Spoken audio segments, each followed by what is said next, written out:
Ассалаумағалейкум қадірменді телекөрермендер. Бүгінгі бағдарламамызда біз сіздерге дәл осындай үйдің түсқағазын жабыстыруды көрсетеміз.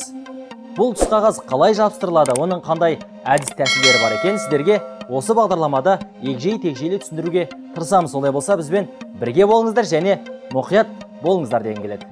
Ал біз бастаймыз. Түсқағазымызды жабыстыру үшін бізге ең бірінші керек болатыны деңгей, тегістігін шығару үшін уровень дейді орысша.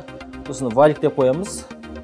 Су, одан кейін грунтовка дейді, одан кейін шелек, одан кейін бізге шпатель, сосын арнайы клейді құйып жағуға ыңғайлы ыдыс, одан кейін пышақ, өткір болу керек, одан кейін метр керек, одан кейін арнайы осы түсқағазды жабыстыруға арналған желім. Одан кейін әрине осы желімді араластыруға өте ыңғайлы миксер керек болады.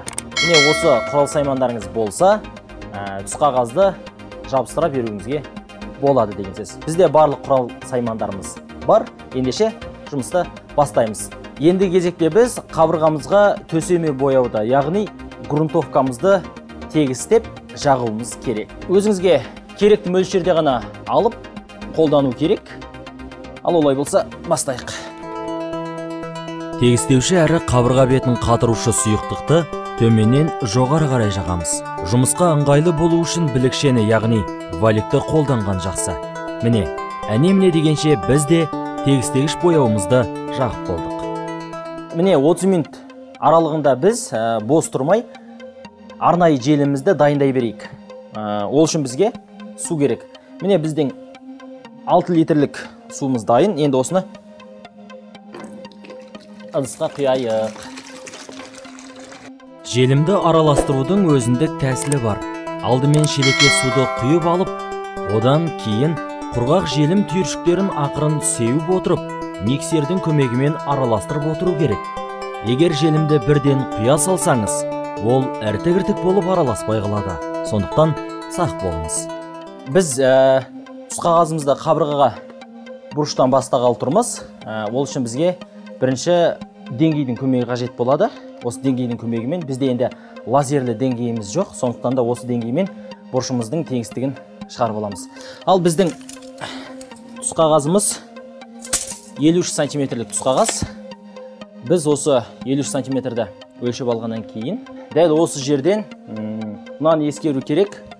Біздің қабырғамыз соншалықты түзу емес, сондықтан да біз түсқағаз жабыстырған кезде түзу болу маңызды ғой. Сондықтан да түсқағазымызды дәл осы жағына асырамыз. Бізге шамамен біз 50 сантиметр деп ала берсек болады. Біз осы жерден 50 сантиметрімізді сызып алайық. 50 сантиметр сызып алдық. Енді бізге деңгей қажет. Деңгейіңіздің ұзын болғаны жақсы. Енді бұны қалай өлшейміз? Көрсетеміз. Деңгейімізді дұрыстап қойып алдық. Енді сызуымыз керек.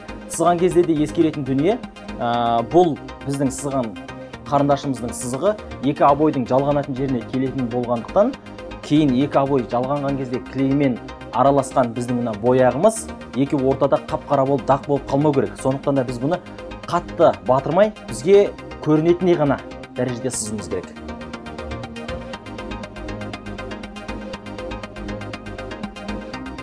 Құрметті көрермендер, біздің желіміміз міне қоймалжың болып дайын болды.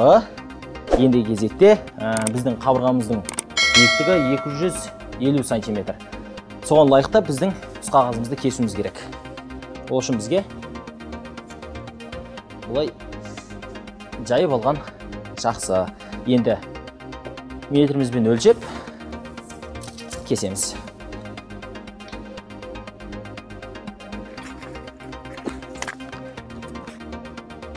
Шамамен 253, 54, 55 деп алсақ та болады. Енді біз 253-тен өлшеп құя берейік.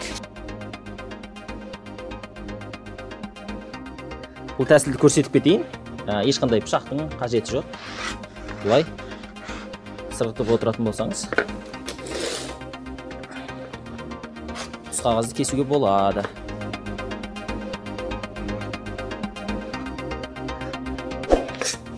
Міне, керек тұс қағазымызды кесіп алдық.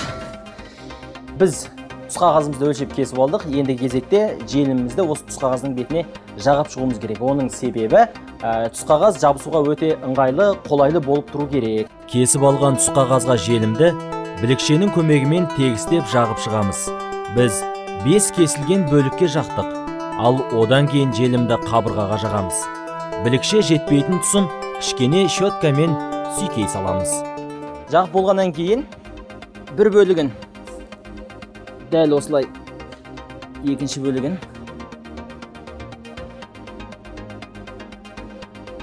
дәл осылай жабыстырып, былай қайырасыз, сосын былай қайырып мына жерге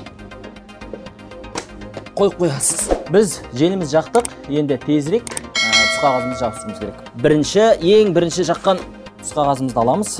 Енді бізге керек құрал саймандар: арнайы пышақ, одан кейін пластмастан жасалған шпатель және темір шпатель керек болады. Ал онда бастаймыз. Дәл көрдіңіз бе, қолайлы, желімде жағылмайды. Енді мынаны былай аршып, мына жаңағы біз сызып алған сызық осы біздің тұс қағазымыздың қырында тұру керек. Дәл осылай, міне, осы қырына алып келеміз тұс қағаздың қырын сызығымызға. Енді былай қарай шпателімізді алып жалғай. Былай.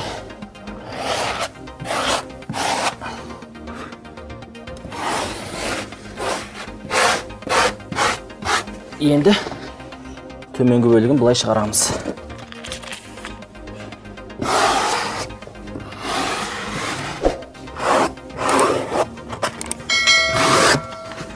Екінші қатардағы тұс қағазымыздың жиегін бірінші жабыстырылған тұс қағаздың жиегіне тақап, пластмас шпателімізбен жанына сырғытып отырып, қабырғамен тұс қағаз арасындағы ауаны шығару арқылы жабыстырамыз. Қалған тұс қағаздарды да дәл осылай бірінен кейін бірін желімдейміз. Біздің ендігі кезектегі жұмысымыз артық бөлікті ұқыпты бөлдіріп алмай кесіп шығу. Ендігі біздің жоғарғы бөлігімізді ақырын кесіп аламыз. Шамалап дәл осы жерден кессек болады. Міне.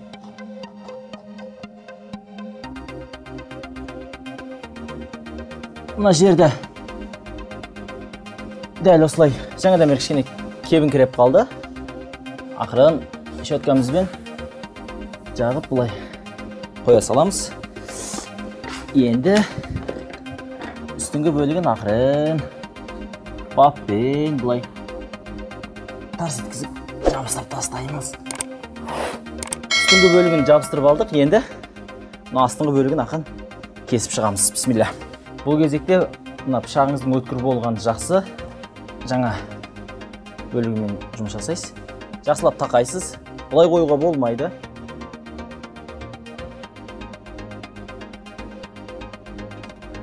Енді кесілген бөлікті ақырын алып тастайық.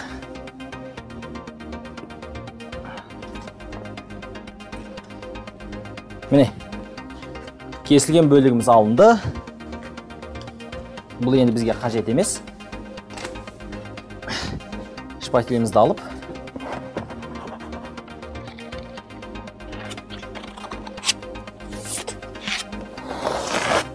осылайша біз тұс қағаздарымызды қабырғаға жабыстырып шықтық. Ебіңіз болса болғана, бұл жалғыз адамның да қолынан келетін жұмыс. Міне қадірменді телекөрермендер, бүгін біз сіздерге үйдің тұс қағазын жабыстыруды көрсеттік, әдіс тәсілдерін айттық. Біздің қолдан келген дүние сіздердің де қолдарыңыздан келеді деген сенімдеміз. Бүгінге осы, келесі бағдарламамызда көріскенше аман сау болыңыздар.